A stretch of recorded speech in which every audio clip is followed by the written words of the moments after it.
This is Estrellas Vlog. Welcome to my YouTube channel.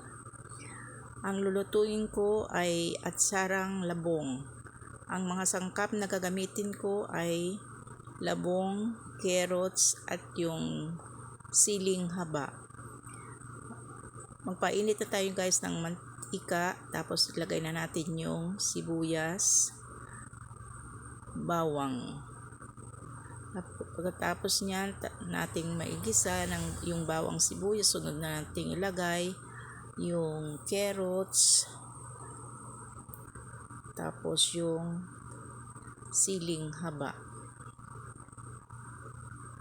Kung sakaling hindi ka pa guys naka-subscribe sa aking YouTube channel, mag-subscribe ka na para updated ka palagi sa aking mga i-upload.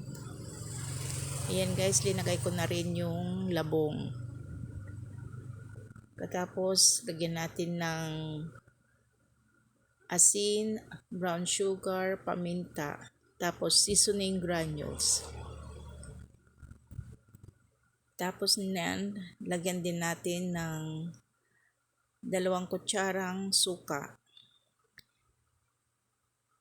Sana guys, may natutunan ka na naman sa aking video, at sana paki-like and share para mapanood din ng iba. Thank you for watching and God bless everyone.